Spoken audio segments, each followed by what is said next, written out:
Hey everybody, it's Anna and welcome back to my BookTube channel. Today's video is going to be all about the books that I read for Disability Pride Month, which is always the month of July. I had a pretty good reading month as far as that goes in July. I haven't been reading as much as I usually do just because it's World Cup year and there's a lot of women's soccer going on, a lot of different things to watch. And I've also been kind of busy with like different book club picks and stuff, but I wanted to try and focus my reading for the month of July on Disability Pride books. And so to that end, I read 3 books and I am still in the middle of one more plus another audiobook. So it was a total of 5 reads for the month of July, 2 of which I will now be finishing in August. So let's start with the books that I actually did finish. First of all was Camp Quilt Bag. This is a middle grade novel that's co-authored by Nicole Melleby and AJ Sass. And it tells the story of 2 kids that go to a camp for queer and trans youth and become sort of unlikely friends through this unlikely alliance that they have to try and like work together to basically fix the camp competition between all of the different groups. I didn't like this book as much as I thought I would, and the reason why it's on the Disability Pride Month is because AJ Sass, who is one of the co-authors, is autistic. So disability is not a major part of this story, but it's represented there very like seamlessly, I think, and smoothly. But the story, for some reason, and the characters kind of fell,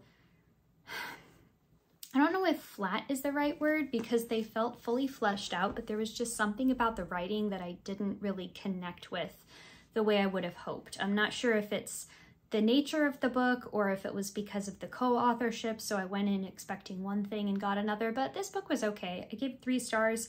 I will probably pass it on to a kid in the neighborhood or to a little free library or something like that. Next up is a library book that I don't have with me anymore. That is After the Miracle, The Political Legacy of Helen Keller by Max Wallace. This is a biography of Helen Keller that actually spends most of its time talking about her political activities as a radical socialist, as an activist who worked for the American Federation of the Blind, or Foundation of the Blind, AFB, basically like working on educating people that poverty is like the greatest cause of disability and that things like racial injustice and inequality are also what lead to people experiencing these disabling events, and how disability is not just something that exists as an identity that is not intersectional, that is not connected to other identities. I knew a little bit about Helen Keller's political activities beforehand. This book really like resists the interpretation of her life as it beginning and ending with the moment at the water pump when she, you know, it really clicks for her language acquisition, and she begins to understand the connection between, you know, sign language and the world around her. So I knew a little bit about her politics after that, but honestly, like, I learned a fair amount from this book that I didn't know before, like how she was apparently friends with Charlie Chaplin for a while, how she didn't even go to the premiere of her own biopic that she starred in order to support striking actors and people working on the production of the film, because she wanted to stand in solidarity with their fight for better working conditions and better pay. Just a really fascinating figure, and I'm kind of surprised but not surprised that we haven't gotten a book like this before, especially because given that the like popular conception of Helen Keller is as this like little girl frozen in time who never like grew up to become an actual complex person with her own like controversial thoughts and beliefs and things. I'm kind of surprised that we didn't get that treatment of her sooner, but at the same time, I guess I'm kind of not surprised because ableism loves a narrative of triumph over disability and doesn't really love a narrative of disabled people being feisty and annoying when it comes to their beliefs and the kind of life they want to live. So very good book. I gave it 4 out of 5 stars. I would definitely recommend this to pretty much everybody. It was a very quick read. I honestly, like, for a while there, couldn't put it down because the writing is just so accessible and easy to get sucked into these stories. I loved it. And then the last book that I finished was Black Disability Politics by Sami Schalk. This is a pretty short work of academic nonfiction by a professor of gender and women's studies at the University of Wisconsin-Madison. I knew about Sammy Schulk and this book because of her activism on Twitter, and Twitter being a place where a lot of disability justice activism has occurred. I'm not really on that website much anymore, given what all is going on with it now. And I think it's not even called Twitter anymore.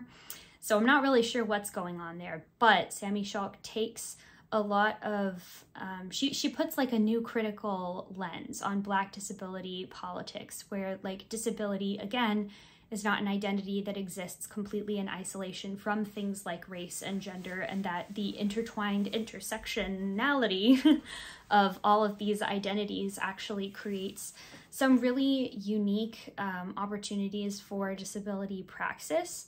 So she starts out with a historical analysis of a couple different things from history, the Black Panther Party's history of disability activism with things like the 504 sit-in, which if you haven't heard of it before, go look it up. The 504 sit-in is like one of the seminal moments in American history where we made a big breakthrough for disability rights. And then the National Black Women's Health Project. And she talks about how while different Black communities may or may not have used the word disability or have organized and prioritized disability issues in the same way as white disabled people frequently did, that Black activists have always been there working on matters of disability and on helping us understand that like disability politics goes beyond just something like individual pride or feeling good about yourself because of a shared identity. And she actually does some really great work in between her historical chapters where she takes a look at like, okay, here's the way that this group dealt with disability in the past. How might we deal with this differently now? How do we apply Black disability politics to things like, say, eliminating ableist language from our discussions of this? She talks about like the Black Panther Party's newsletter, you know, and how instead of using words like confined to a wheelchair or something like that, that passes like value judgments on the person's body and their disability, we can use different words. And the big one that I really appreciated is the one where it's like, we can still be critical of things like capitalism, you know, pollution, industrial accidents, negligence of places that like Black and brown folks live. You know, they're not as necessarily well funded or well kept up as places with white residents, and frequently, you know, people are stuck being in like these, living in these shitty buildings because of stuff like redlining. So she talks about, sorry, I got like carried away thinking about that. Oh, right. So she talks about how we can be critical of things like capitalism and the way that it creates these disabling events by which people acquire disabilities. And we can want to get rid of the root cause of the problem without making a boogeyman out of disability to do it. So I thought that that was interesting, given a lot of like modern discussions that we have about these types of things, how we can still keep our focus on wanting to dismantle these disabling systems without making disability a boogeyman, and instead prioritizing support for people who are disabled by capitalism and poverty and other things like that, rather than just being like, ooh, you better watch out because you don't want to become disabled like that person. So very good. As far as academic literature goes, she does explicitly state that she is writing for a Black audience. And so from my perspective, it was really great to just kind of be able to be here and listen and try and like think and internalize about this more deeply and examine my own disability politics. Very good. Kind of in that similar vein, I started this book, Crip Negativity by J. Logan Smilgis, who is an assistant professor of English language and literature at the University of British Columbia. This is a short kind of little essay looking book that I think I found out about because Alice Wong retweeted it. So again, like I miss when social media used to be good. And this is a book that I have just started, so I don't really have a lot to say about it yet, but I thought it was interesting sounding from the title and the synopsis, which is why I picked it up. And then the other book that I have been working my way through is actually an audiobook that is Sitting Pretty, The View from My Ordinary Resilient Disabled Body by Rebecca Taussig. I found out about Rebecca and her work for disability advocacy and for writing over on her Instagram, which is also Sitting Pretty. And this is, you know, basically just a memoir about her and her life and her experiences and thoughts about being a disabled person, navigating the world. And I have been on such a memoir reading kick this year.